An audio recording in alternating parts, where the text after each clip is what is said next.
दुनिया की सबसे बड़ी सोशल नेटवर्किंग कंपनी फेसबुक और रिलायंस जियो के बीच बड़ी डील हुई है। फेसबुक ने रिलायंस जियो में करीब 10% हिस्सेदारी खरीद ली है और माना जा रहा है कि लॉकडाउन के दौरान छोटे कारोबारियों की मदद और रोजगार के नए अवसर पैदा करने के लिए ये डील काफी कारगर साबित होगी। रिलायंस इंडस्ट्रीज लिमिटेड के सीएमडी मुकेश अंबानी ने इस डील से भारत की डिजिटल अर्थव्यवस्था को तेजी मिलने की उम्मीद जताई। In the very near future, JioMart, Jio's digital new commerce platform and WhatsApp will empower nearly 3 crore small Indian Kirana shops to digitally transact with every customer in their neighborhood. Facebook के CEO mark Zuckerberg ने भी इस साझेदारी से भारत में व्यापार के नए अवसर पैदा होने की उम्मीद जताई। India has more than 60 million small businesses, and millions of people rely on them for their jobs and livelihoods. And a lot of entrepreneurs now need tools that they can rely on to help them find and communicate with their customers and to grow their businesses. इस deal के साथ ही Facebook Reliance industries limited के बाद जियो की सबसे बड़ी हिस्सेदार company बन गई। इस डील के तहत फेसबुक जियो में 43,574 करोड़ का निवेश करेगी और इस निवेश के बदले फेसबुक को जियो के करीब 10% शेयर मिलेंगे, 9.99%। फिलहाल जियो के सभी शेयर रिलायंस इंडस्ट्रीज के पास हैं। देश में पहली बार कम शेयरों के बदले कोई कंपनी इतना बड़ा निवेश करेगी। फेसबुक ने जियो की मार्केट वैल्यू करीब 5 लाख करोड़ रुपए आंकी है। भारत के टेक्नोलॉजी सेक्टर में यह अब तक का सबसे बड़ा विदेशी निवेश है। इस डील का असर बाजार पर देखने को मिला और रिलायंस इंडस्ट्रीज के एक शेयर में 126 रुपए से ज्यादा का उछाल आया। रिलायंस इंडस्ट्रीज के शेयरों में यह बढ़त 10% से भी ज्यादा की रही। राज्य के स्वास्थ्य मंत्री का पद संभालते ही नरोत्तम मिश्रा ने राज्य में कोरोना की वजह से बिगड़े हालात के लिए पूर्व सीएम कमलनाथ को जिम्मेदार माना, उन पर तीखा हमला बोला। बिगाड़ा तो 22 तारीख के पहले जो सरकार थी उसने थी। जो प्रशासन था वो जैकलीन में और सलमान खान में व्यस्त था कि उनका आईफाई अवार्ड कैसे हो। जमाती की चिंता ही नहीं करी तो उसका परिणाम आया और उसके बाद में लगातार नियंत्रण में कर रहे हैं। इस वक्त की बड़ी खबर आपको बता दें, देश में कोरोना के मरीजों की संख्या 21,393 हो गई है, जबकि अब तक 681 लोगों की मौत हो चुकी है। कोरोना के 4,258 मरीज अब तक ठीक भी हो चुके हैं। पिछले 24 घंटे में 1409 नए केस सामने आए हैं, जबकि 41 मरीजों की मौत हुई है। तो अब तक कोरोना के 21,393 मामले सामने आए हैं और अगर हम पिछले 24 घंटों की बात करें तो 1409 नए केस सामने आए हैं, जिसमें अभी तक 41 मरीजों की मौत हुई है पिछले 24 घंटे में। और अभी तक देश में कोरोना वायरस की वजह से 681 लोगों की मौत हो चुकी है, जबकि 4,258 मरीज ठीक भी हो चुके हैं। यूपी के कानपुर में लॉकडाउन तोड़कर घरों से निकले लोगों को शर्मिंदा करने के लिए पुलिस ने उनकी आरती उतारी।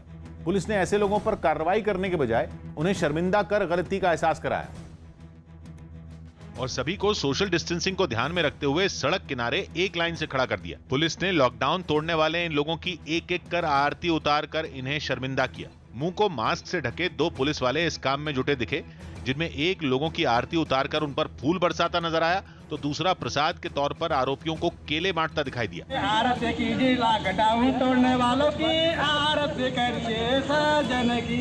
शहर के एक दूसरे इलाके में पुलिस वालों ने सड़कों पर घूम रहे लोगों को धूप में मुर्गा बना दिया, जबकि कुछ लोगों के काफी समय तक दोनों हाथ खड़े करवा दिए गए। इनमें महिलाएं भी शामिल दिखी। झारखंड के गढ़वा में कोरोना का नया मरीज मिला, जिसे इलाज के लिए अस्पताल में भर्ती करवाया गया। यह मरीज कुछ दिन पहले रांची से लौटा था, जिसे होम क्वारंटीन की सलाह दी गई थी। बाद में जांच में इसकी कोरोना रिपोर्ट पॉजिटिव आई। इसके तुरंत बाद मरीज के घर के 3 किलोमीटर के दायरे को प्रशासन ने सील कर दिया है। वहां पर लोगों को जरूरत का सामान प्रशासन की ओर से मुहैया करवाया जाएगा।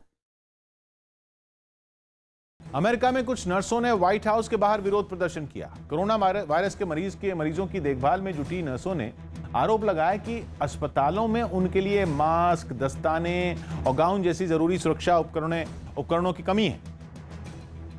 और इसके खिलाफ आवाज उठाने के लिए चेहरे पर मास्क लगाए कुछ नर्सें अमेरिकी राष्ट्रपति के निवास व्हाइट हाउस के बाहर जमा हुई और राष्ट्रपति डोनाल्ड ट्रंप से कोरोना वायरस से उनकी सुरक्षा के लिए पर्सनल प्रोटेक्टिव इक्विपमेंट यानी पीपीई मुहैया कराने की मांग की। We demand that you immediately get PPE to nurses, doctors. If you don't protect us, we can't protect our patients. नर्सों के हाथों में उनके उन साथियों की तस्वीरें नजर आईं जो कोरोना वायरस के मरीजों की देखभाल करते हुए खुद इस वायरस की चपेट में आ गए और उनकी मौत हो गई। अब नर्सों को डर है कि जरूरी सुरक्षा उपकरणों की कमी की वजह से कहीं उन्हें और उनके परिवार को कुछ न हो जाए।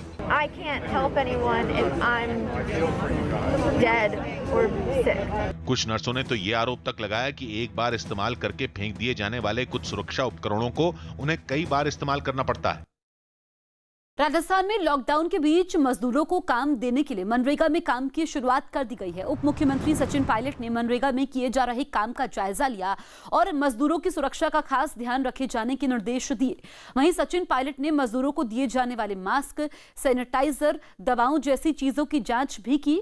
इस बीच मजदूरों ने सोशल डिस्टेंसिंग का ध्यान रखते हुए काम किया, जबकि सचिन पायलट ने भी जांच के समय सोशल डिस्टेंसिंग का ध्यान रखा।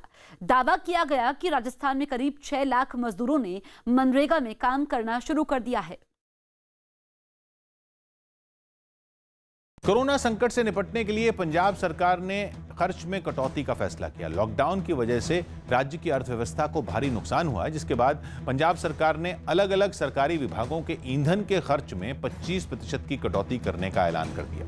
हालांकि ये कटौती स्वास्थ्य, शिक्षा, पुलिस, फूड सप्लाई और कृषि विभाग पर लागू नहीं होगी।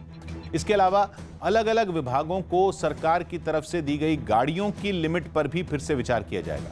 साथ ही सरकार कुछ वीवीआईपी लोगों की सिक्योरिटी में कटौती करने के बारे में भी सोच रही है। राज्य की अर्थव्यवस्था की गाड़ी को पटरी पर लाने के लिए मुख्यमंत्री ने आर्थिक मामलों की एक कमेटी भी बनाई है। ये कमेटी अलग अलग सुझावों के आधार पर कई खर्च कम करने का प्लान तैयार करेगी। अनुमान लगाया जा रहा है कि इससे पंजाब सरकार के 1500 करोड़ रुपए से ज्यादा